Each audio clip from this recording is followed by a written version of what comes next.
लोग कहते हैं कि साहब जातीय आधार है, वर्गीय आधार है। ऐसा नहीं है। भारतीय जनता पार्टी ने मूल्यों के आधार पर जो राजनीति की, भ्रष्टाचार के खिलाफ जो एक अभियान छेड़ा, देश की सेना को आयुध से भरपूर करना, देश की आर्थिक प्रगति, तमाम ऐसे काम भारतीय जनता पार्टी की सरकार ने किए हैं, नरेंद्र मोदी सरकार ने किए हैं कि वो भारतीय जनता पार्टी की जो सफलता है उसमें माइलस्टोन साबित हुए हैं। धारा 370 हटाना, 35 जो ए को हटाना, नागरिकता संशोधन अधिनियम लागू करना,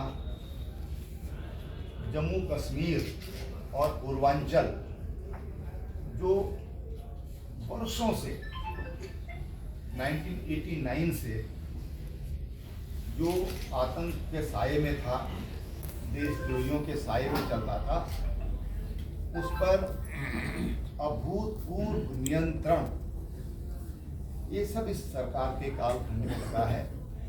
उसी के साथ जम्मू कश्मीर को अलग राज्य का दर्जा देना और लद्दाख को केंद्र शासित राज्य का निर्माण करना, ये राष्ट्र हित में और दूरदृष्टि के बड़े निर्णय हैं, जिसको देश की जनता ने स्वीकार किया है।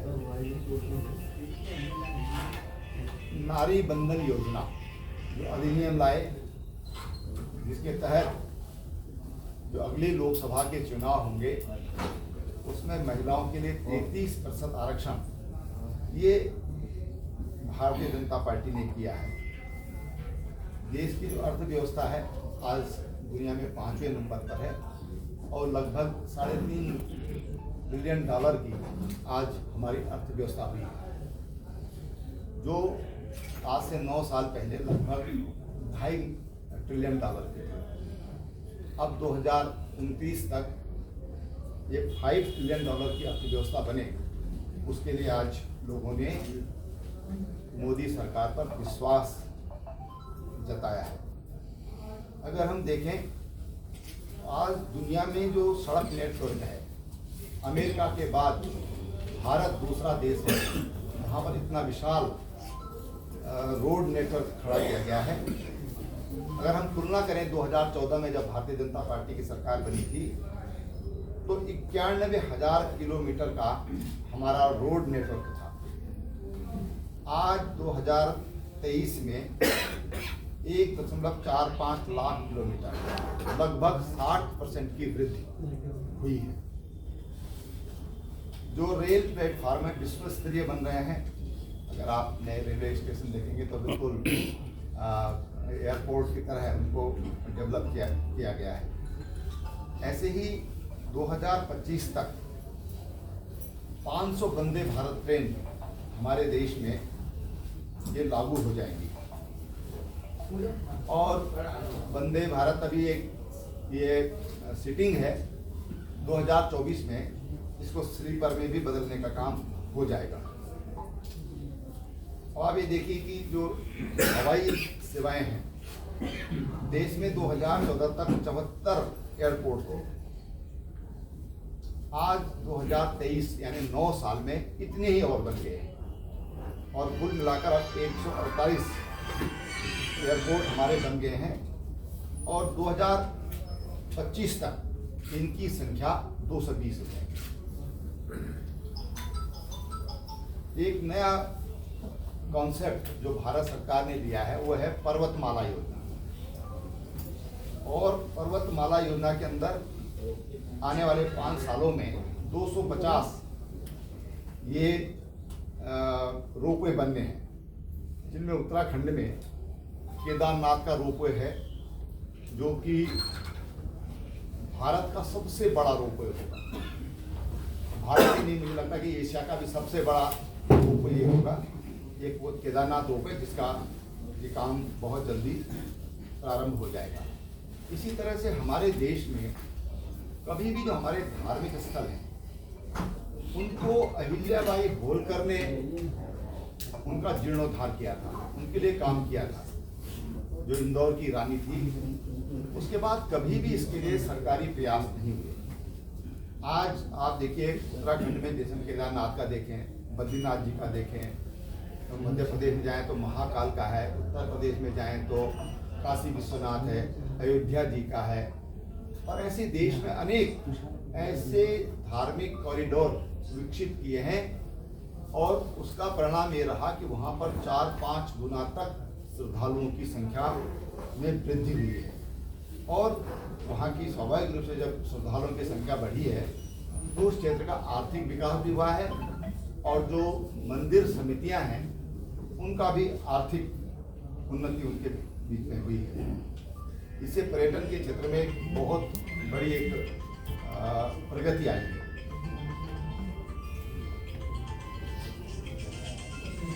अगर हम देखें, जो आत्मनिर्भर भारत का माननीय प्रधानमंत्री जी ने आह्वान किया, और कोरोना काल में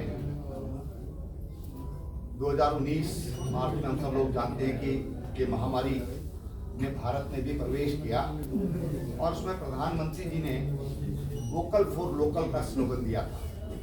और केवल इसको केवल एक विशेष क्षेत्र में नहीं बल्कि हर क्षेत्र में, चाहे आप सैन्य उपकरणों की दृष्टि देखें, मोबाइल टेक्नोलॉजी, आज हमारे देश का 90% आईफोन आज हमारे देश में बन रहा है, जो हम बाहर से लाते थे। मुझे याद है कि पंडित नरेंद्र तिवारी जी बोलते थे कि ये मोबाइल देख रहे हैं आप, लेकिन हमारे देश में नहीं बनता है। आज नरेंद्र भाई मोदी जी के समय में तमाम इस तरह के उपकरण आज हमारे देश में बन रहे हैं। जो तेल का और कोयले का आयात हम बाहर से आयात करते थे हम लोग, आज उसमें भी धीरे धीरे कमी आ रही है। और भारत सरकार नई कोयला खनन नीति ला रही है। तमाम किन्हीं कारणों से हमारे देश में पर्याप्त कोयले का भंडार है, लेकिन अब किन कारणों से किया गया ये मैं यहाँ पर उसको ज़्यादा बोलना नहीं चाहूँगा, लेकिन अब सरकार ने उस दिशा में एक बड़ा काम किया है। इसी तरह से पवन ऊर्जा के क्षेत्र में भारत बहुत तेजी से आगे बढ़ रहा है, बहुत तेजी से काम कर रहा है। सोलर में तो हम सब जानते हैं कि बहुत अच्छा काम किया है, और बिजली की खपत कैसे कम हो सकती है उस पर भी CFL और LED आज तमाम तरह के ऐसे उपकरण बन रहे हैं, जिसके कारण ऊर्जा की बचत भी हो रही है, ग्रीन जो एनर्जी है उसको भी प्रोत्साहन दिया जा रहा है। आज देश भर में और गांव-गांव में भारत विकास, क्या नाम दिया था, विकसित भारत, ये इस विजन के साथ कि 2047 का भारत कैसे होगा और सरकार ने क्या क्या गाँव के लिए किया गया है। आज सरकार हर गांव में जाकर के ये बताने की स्थिति में है कि हमने आपके गांव के लिए ये किया है। मैं समझता हूं कि इतनी ट्रांसपेरेंसी शायद पहली बार सरकार ने की है कि हम आज आम आदमी से ये बता पाने का साहस कर पा रहे हैं। पहले तो जाते ही नहीं थे लोग गाँव में, पूछेंगे कि भाई क्या किया, लेकिन आज कोई गांव ऐसा नहीं है कि जो भारत सरकार की नीतियों से और उससे जो लाभ गांव को मिलना चाहिए उससे अछूता रह गया हो। और इसलिए भारतीय जनता पार्टी का कार्यकर्ता हो, चाहे सरकारी तंत्र हो, आज गांव-गांव में जाकर के उसके बारे में बता रहा है।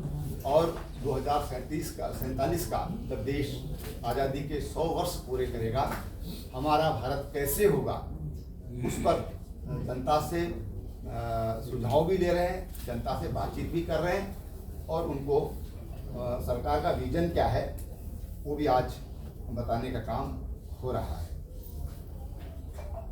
अब वो समय नहीं रहा कि जब देश की जनता को बरगलाया जा सके, संप्रदाय के नाम पे, जाति के नाम पर, क्षेत्र के नाम पर। आज देशवासी राष्ट्रवाद के लिए, राष्ट्र के लिए हमको कुछ करना है, और कौन अच्छा कर रहा है, कौन अच्छा कर सकता है, उस हिसाब से आज तमाम जो हमारे चुनाव हो रहे हैं उनमें सहभाग कर रहा है, और जो पार्टियां इस तरह का दुष्चक्र रखती हैं उन पार्टियों को आज जनता ने किनारा किया। ये हम सब लोग इन 3 राज्यों के जो चुनाव हुए उसमें साफ साफ ये नज़र आ रहा है। उत्तराखंड की दृष्टि से अगर हम देखें तो इन 9-10 सालों में चाहे रोड कनेक्टिविटी हो बहुत बेहतर हुई है, आज को कोई भी नकार नहीं सकता है। और बढ़िया बेहतरीन सड़कें बनी हैं, मेंटेन्ड सड़कें बनी हैं, और आगे भी वो मेंटेन्ड रहे उसके लिए पूरी व्यवस्था, एक नीतिगत व्यवस्था इसमें की गई है। आज हम दिल्ली से पहले, यहाँ से दिल्ली से वो कभी 8 घंटे लगते होंगे, आज मुझे लगता है कि 5-5.5 घंटे में दिल्ली पहुँच रहे हैं। देहरादून से आज 3.5-4 घंटे में देश की राजधानी में पहुँच रहे हैं, और अगले साल तो 2.5 घंटे में पहुँच जाएंगे। हवाई सेवाएं, आज लोग हवाई सेवा को प्रीफर नहीं करते, कई जहाज़ बंद हो गए इसी वजह से कि अब आप जितना टाइम हवाई जहाज़ में जाने में, आने में, वेटिंग में लगता है, उतने में आप प्रदेश की राजधानी से देश की राजधानी पहुंच जाते हैं। और इसलिए तमाम तरह की कनेक्टिविटी ये बेहतर, चाहे एयर कनेक्टिविटी हो, चाहे रेल की कनेक्टिविटी हो, आज बेहतर कनेक्टिविटी हुई है। और मुझे लगता है कि आने वाले, जब रेल हमारी अगले साल से जब इसकी सेवाएं प्रारंभ हो जाएंगी, तो हमारे प्रदेश का बेहतर प्रदेश पर्यटन की दृष्टि से विकसित होगा।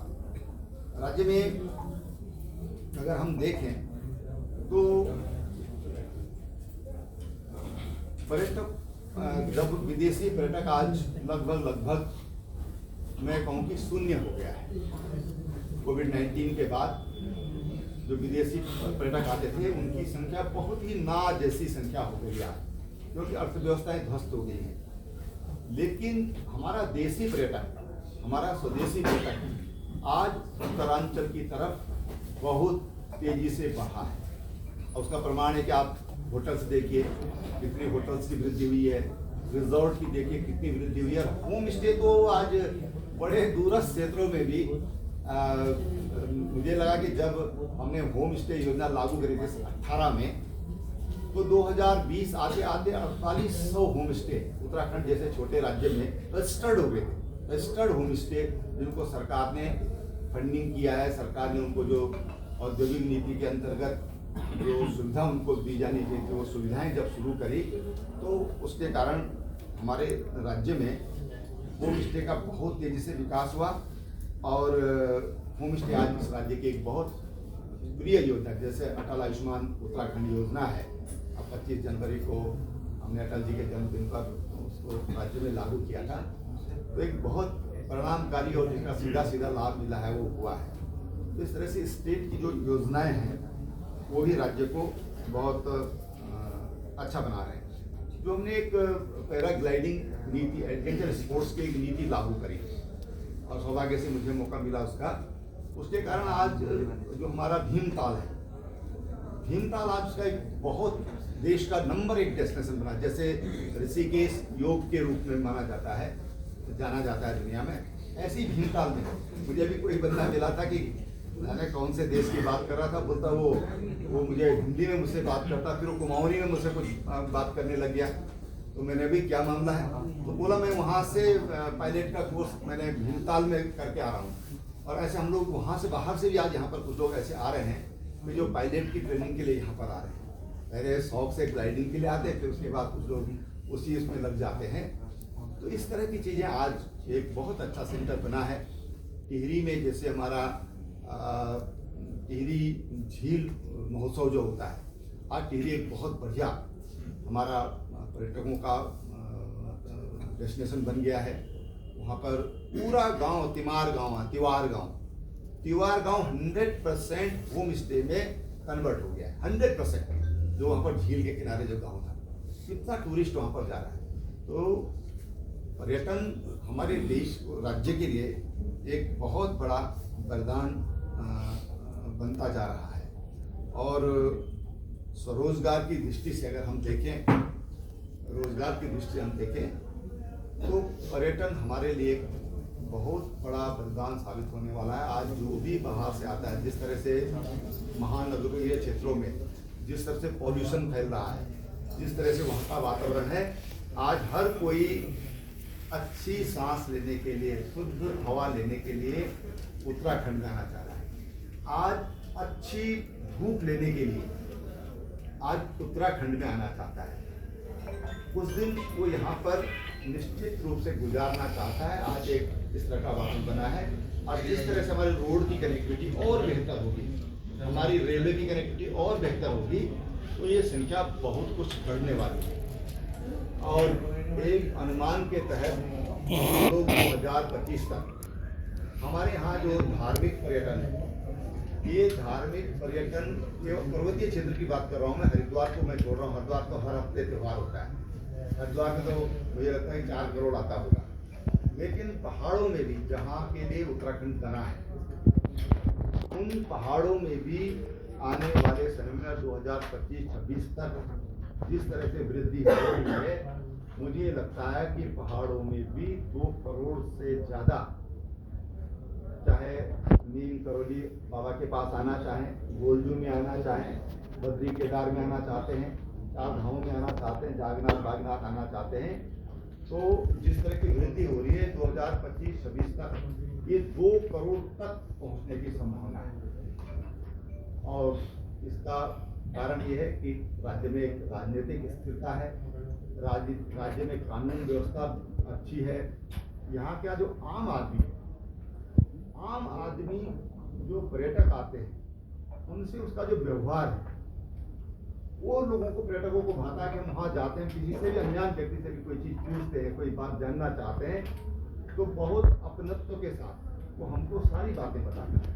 और मैं समझता हूँ कि ये हमारे चरित्र, हमारे व्यवहार की ये बहुत बड़ी उपलब्धि है जो पर्यटकों को प्रभावित करती है। तो उत्तराखंड प्रदेश पर्यटन प्रदेश के रूप में, सौर ऊर्जा के क्षेत्र में और हॉर्टिकल्चर के क्षेत्र में बहुत बेहतरीन काम आने वाले समय में यहाँ पर। एक बात, अभी जो इन्वेस्टर समिट में माननीय प्रधानमंत्री जी ने 2 बातें कही उत्तराखंड को लेकर के। एक तो वेडिंग डेस्टिनेशन की दृष्टि से, बाहर क्यों जाते हैं? हमारे देश में बहुत खूबसूरत स्थान है, बहुत सुंदर आबो हवा है, आप यहाँ शादी विवाह करिए। बाहर जाके आप सैकड़ों करोड़ रुपया बर्बाद करते हैं, उससे अच्छा है कि यहाँ इसका सदुपयोग करिए, अपने देश के लोगों को फायदा पहुँचाइए। दूसरी बात, जो सरकार ने एक बहुत बड़ा इस समय एक ब्रांड जो बना है, वो है हाउस ऑफ हिमालय। ये हाउस ऑफ हिमालय, मैं समझता हूँ कि ये ब्रांड आज 100 करोड़ रुपए की कीमत है इस ब्रांड। अभी शायद हम लोग कितना उसके बारे में सोच पा रहे हैं, लेकिन एक अम्ब्रेला ब्रांड की जो सरकार ने निर्णय लिया, ये अम्ब्रेला ब्रांड उत्तराखंड के लिए इतना बड़ा वरदान साबित होने वाला है, बशर्ते कि हम हिमालय यानी पहाड़ी क्षेत्रों में हम उत्पाद तैयार करें।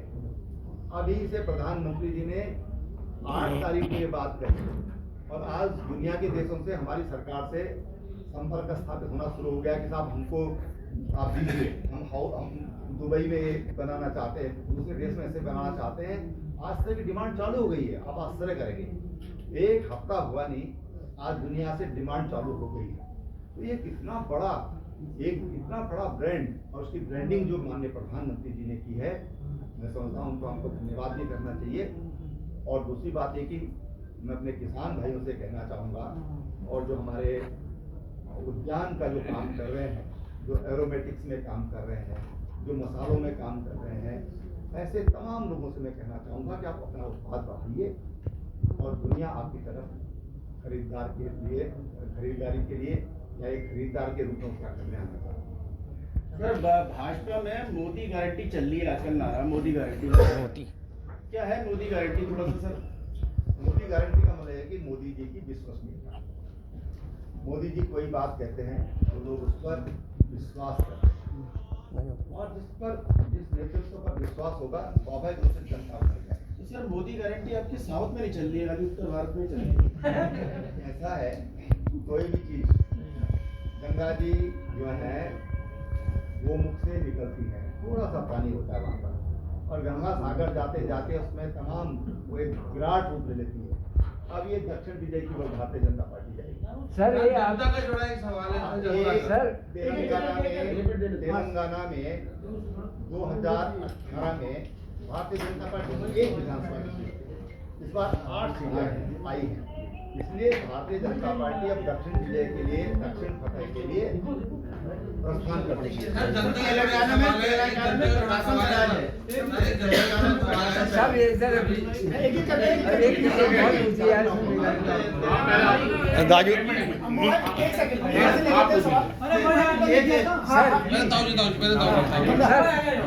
सर ये है कि ये अखबार में भी हम पढ़ते हैं कि प्रदेश हमारा निजीकरण की ओर बढ़ रहा है। अस्पताल में लैब्स हैं वो निजी हाथों में दी जा रही हैं। आपका नदियों का खनन है वो निजी हाथों में दिया जा रहा है। हवाई अड्डे हैं, प्लेटफॉर्म, रेलवे प्लेटफॉर्म है, परिवहन निगम है वो निजी हाथों में देने की तैयारियां चल रही है। तो क्या किसी एक विशेष वर्ग को लाभ पहुंचाने के लिए है या इससे जनता को क्या फायदा होगा? देखिए ऐसा है कि व्यावसायिक गतिविधियां सरकार अच्छी इकोनॉमी अगर हम माने, और चाणक्य ने भी ये बात कही है कि सरकार को मूल्यों को नियंत्रित करना चाहिए। सरकार का काम धंधा करना नहीं है, और इसलिए सरकार का नियंत्रण संस्थाओं पर होना चाहिए, व्यावसायिक संस्थाओं पर होना चाहिए। दुनिया में जो आज देखने को आ रहा है, तो तमाम जो स्टडीज हैं वो ये कहती हैं कि निजी जो हाथ है, निजी जो व्यावसायिक संस्थान है, उन्होंने बहुत अच्छा काम किया है, देश की इकोनॉमी में योगदान किया है। लेकिन ये भी सोचना चाहिए, और ये भी गलत होगा कि हर चीज़ हम निजी हाथों में दे दें। हर चीज़ भी निजी हाथों में नहीं जाना चाहिए। सरकार जहाँ नियंत्रण कर सकती है वहाँ पर सरकार को नियंत्रित करना चाहिए। सर प्रदेश के युवाओं को सवाल है सर, युवाओं को जानकारी मिली कि आप आ रहे हैं, उन्होंने एक माध्यम हमारे आपके माध्यम से सवाल पूछ लेना। आपके मुख्यमंत्री रहते हुए अग्रणी काम आपने किए उत्तराखंड के विकास के लिए, लेकिन इन्वेस्टमेंट समिट में आप इन्वेस्टरों को उत्तराखंड आने में असफल रहे, तो इस चीज़ की क्या गारंटी है धामी जी की, जो इन्वेस्टर वो लेके आए हैं, MOU साइन कराए जो आपने भी कराए थे, लेकिन गारंटी मांग रहे हैं, क्या गारंटी की वो यहाँ पर आएंगे नहीं आएंगे? देखिए आपको ध्यान होगा जब हमने 2018 में इन्वेस्टर समिट किया था डेस्टिनेशन उत्तराखंड के नाम, और उस समय 1.25 लाख करोड़ के MOU साइन किए थे। उसमें से लगभग 40,000 करोड़ के MOU ग्राउंड थे।